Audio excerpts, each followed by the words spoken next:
அனைவருக்கும் வணக்கம். மாற்றம் நம்மிடமிருந்து தொடங்குவோம். அறம் செய்வோம், மரம் வளர்ப்போம். ஒரு 2-3 நாளாக இது சொல்லணுன்ட்டு வீடியோவை எடுத்துகிட்டு நேற்று கூட ஆரம்பிச்சுட்டு விட்டுட்டேன். ஒரு 18 வயசு பொண்ணு, அவங்களுக்கு வந்து கையில் ஒரு குழந்தை, 2-3 மாதம் ஆகுது.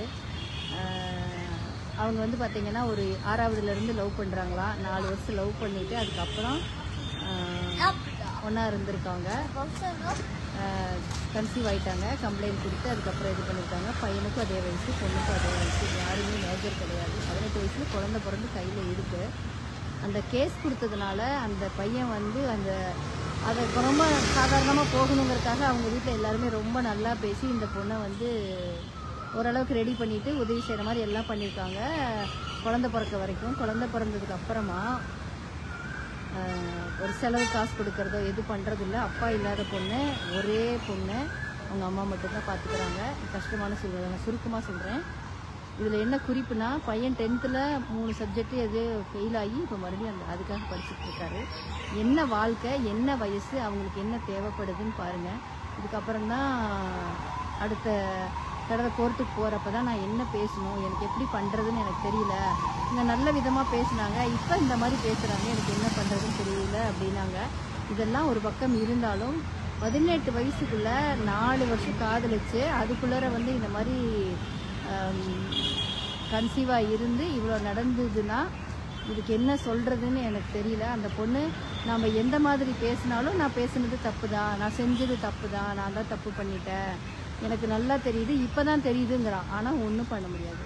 தயவு செய்து பெற்றவங்க உங்கள் குழந்தைங்களோட மாற்றத்தை கவனிங்க. செல்ஃபோன் அனாவசியமாக அவங்க கையில் தேவையில்லை. முக்கியமாக நான் விளையாண்டா என்ன, அந்த பொண்ணு விளையாடுது, அவங்க விளையாடுதுங்கிற காரணத்தை சொல்லி தான் இவங்களும் கெட்டு போயிருக்காங்க, எல்லோரும் கெட்டு போகிறாங்க.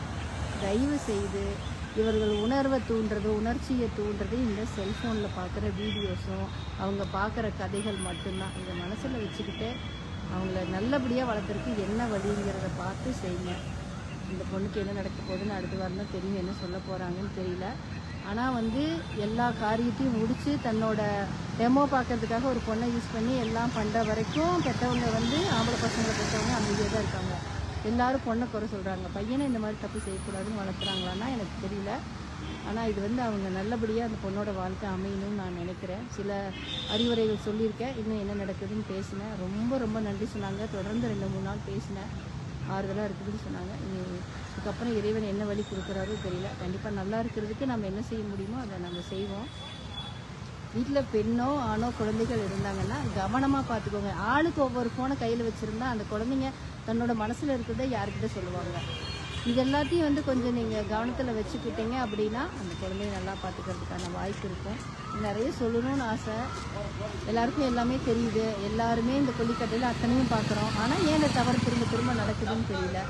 தப்பு செஞ்சதுக்கப்புறம் எல்லாருமே என்ன மனுஷன் நான் செஞ்சது தப்புங்கிறாங்க. அப்புறம் உடனே அந்த பிரச்சனையை ஆனால் ஒரே நிமிஷம்